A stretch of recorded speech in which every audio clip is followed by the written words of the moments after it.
안녕하세요, 풍마정입니다. 많은 분들이 기다리던 넷플릭스 드라마 오징어 게임 시즌2가 방영되었습니다. 막대한 상금을 거머쥔 성기훈의 다음 행보가 궁금했을 텐데요.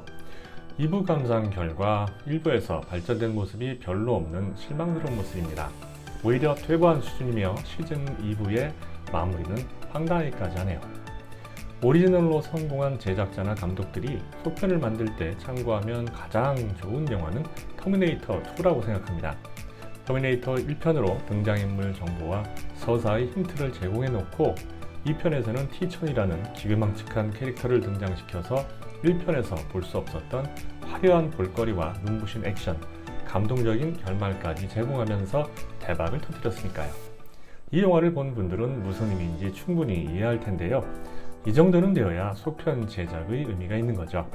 1편이 아무리 성공했어도 관객들이나 시청자는 그와 상관없이 2편에 대해서 냉정하게 평가를 하니까요. 그런데 이 사실을 망각하는 감독이나 제작자가 의외로 많습니다. 그래서 오늘 오징어 게임 2 리뷰는 드라마를 보면서 저도 모르게 들었던 8가지 의문사항을 중심으로 해보고자 합니다. 시즌2의 단순한 줄거리와 결말을 알고 싶은 분들은 다른 채널로 이동하는 게 좋습니다. 그럼 리뷰 시작합니다. 성기훈은 왜 굳이 다시 게임을 했을까? 드라마가 시작하면 인천공항에서 성기훈이 프론트맨과 통화하고 있습니다.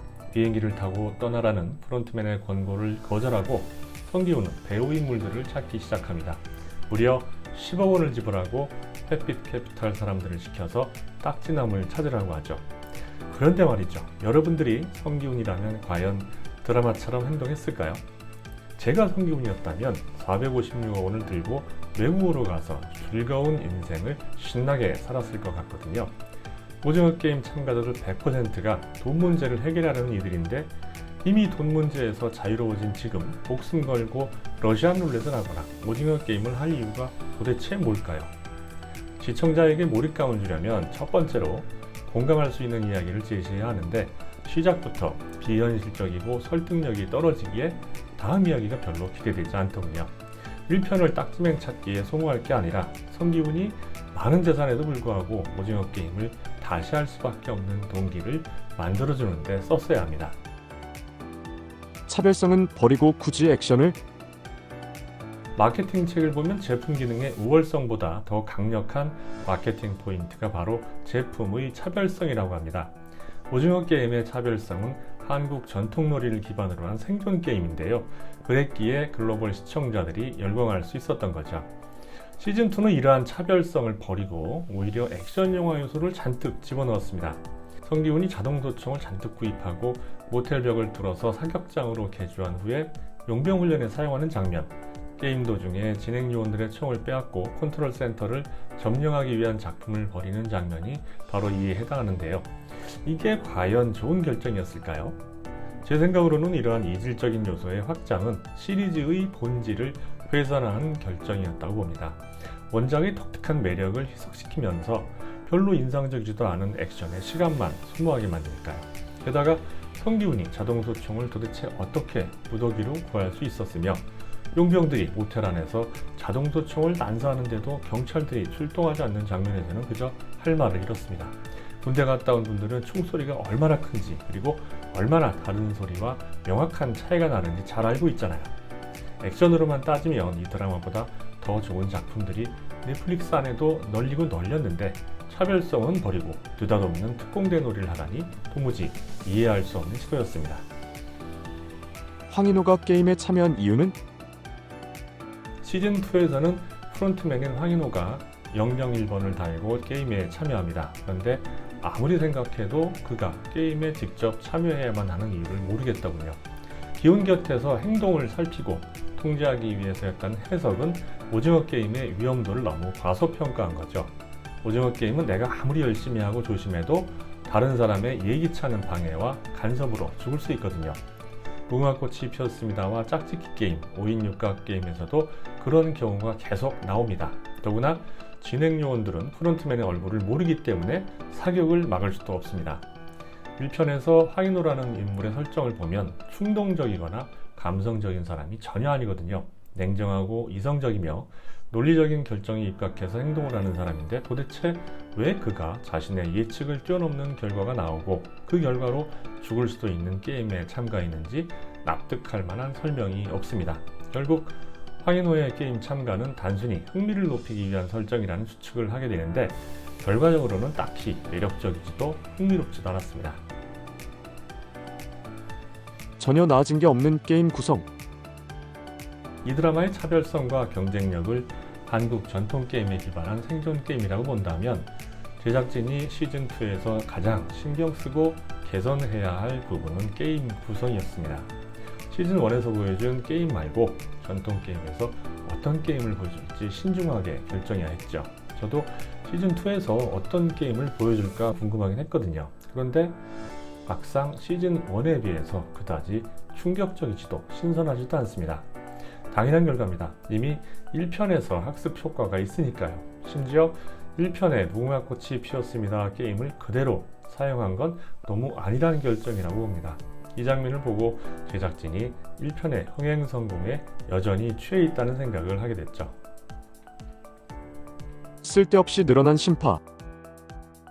2편과 1편을 비교할 때 눈에 띄게 다른 점은 심파적 요소가 강화되었다는 점입니다. 은근하고 간접적인 방식으로 강조하는 게 아니라 아예 대놓고 감동해줘식이죠. 혈액암을 앓는 딸을 구하기 위해 게임에 참가한 화가 박경석, 도박빛을 갚기 위해 참가한 용식과 그의 어머니 금자, 두개 두고 온 딸을 데려오려 안간힘을 쓰는 진행요원이자 탈북민인 강누물 등이 모성애를 강조하며 신파를 자극하는 대표적인 인물들입니다. 그런데 아무리 생각해도 오징어 게임은 심파적 요소를 강화해서 재미를 부여할 수 있는 작품이 아니거든요. 설사 심파적인 요소를 넣는다 해도 한 명만 넣어서 짧게 강조하고 끝났어야 하는데 비슷한 상황의 인물들이 반복적으로 등장하면서 심파를 강조하다 보니까 극의 흐름을 끊고 짜증만 유발하는 느낌입니다. 성기훈 역의 이정재가 극 중에서 이런 대사를 외칩니다. 본론만 말하라고, 본론만. 드라마를 보면서 정말 제가 수십 번 외치고 싶은 대사였습니다. 다음 시즌으로 미룬 결말. 시즌2의 6편을 보면서도 이야기가 끝날 기미가 보이지 않기에 1회 안에 어떻게 결말을 내려고 이러지? 생각하면서 결말이 궁금했거든요. 그런데 7편에서 결말을 그렇게 끝낼 줄은 생각도 못했습니다. 황당하다는 면에서는 아주 기발하더군요. 아니 시즌의 마무리면 시즌 나름대로의 결말을 내야 할 거 아닙니까? 무슨 이야기를 하다가 중간에 끊냐고요. 뇌피셜이지만 촬영은 미리 다 해놓고 수익성을 더하기 위해서 억지로 시즌을 구분한 것으로 밖에는 안 보입니다. 그렇지 않고서야 이야기를 하다 말고 이도저도 아닌 부분에서 갑작스럽게 마무리할 이유가 없으니까요. 제작자들의 착각에서 생긴 오류로 보는데요. 미리 시즌2, 시즌3를 만들어 놓으면 뭐하냐고요. 시청자들은 시즌2를 보고 만족하고 나서야 시즌3를 볼 텐데요. 시즌2를 온갖 떡밥만 남겨놓은 채 자 궁금하지? 시즌3를 바로 보여줄게 이래봤자 시즌2에 일단 실망한 시청자들은 안 볼 겁니다. 저부터 시즌3은 볼 마음이 없어져 버렸거든요. 시즌3를 어떻게 꾸밀까 고민할 시간에 시즌2의 완성도를 더 높일 생각을 했어야죠. 요새 디즈니며 아마존이며 각 OTT에서 제작되는 드라마가 얼마나 많으며 그 중에서 재미있는 작품들이 한두 편인가요? 재미없으면 다음 시즌은 기약하기 힘든 세상에서 감독과 제작자가 뭔가 단단히 착각한 것으로 보입니다. 딱지남이 아닌 공유를 위한 일화.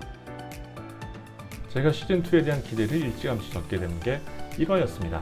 이해가 안 되더군요.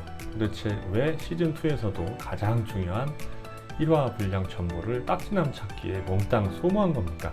딱지남은 본론에 해당되는 오징어 게임과는 상관없이 게임 지원자들을 모집하는 배달부일 뿐인데 말이죠. 이제나 저제나 본론을 기다리는데 1화 전부를 사람 찾기에 소모하다 보니까 긴장감은 하락하고 실망하게 되더군요.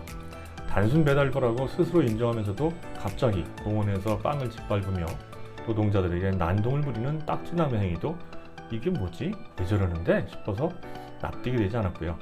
단순 배달남이 목숨 걸고 성기훈과 러시안 룰렛을 하는 이유는 또 뭔지 그저 우월감에서 나온 행동이라고 보기엔 황당하기만 하고 쓸데없이 지루하다고 느꼈던 1화였습니다. 연기를 대화로 풀게 만든 캐스팅. 시즌2에서는 눈에 익은 조연급 배우들이 많이 등장합니다. 시즌1에서는 조연급 인물이 박혜수와 허성태 정도였는데 시즌2에서는 크게 늘었죠. 임시완과 양동근, 강하늘, 최승희는 주연급 배우들인데도 그다지 의미 없는 조연급에 출연해 주었고요. 이 밖에도 이진욱, 이서환, 송영창, 김정래, 최우석과 같은 조연급 배우들이 등장하는데 이들이 조연급이라고 하기에는 좀 시시한 역할이거든요. 이 정도 역이라면 무명 배우들을 쓰고 대화를 줄이면서 남는 시간을 성기훈에게 몰아주는 편이 드라마에 대한 집중도를 더 높일 수 있는 방법이라는 생각이 들었습니다. 제가 가장 싫어하는 영화 스타일이 행동으로 보여줄 장면을 대사로 풀어가는 영화인데 조연들을 대거 등장시키다 보니까 대사가 늘면서 극의 흐름이 늘어지는 결과를 낳았다고 봅니다. 용궁선녀라는 무속인 캐릭터 역시 의문이었는데요.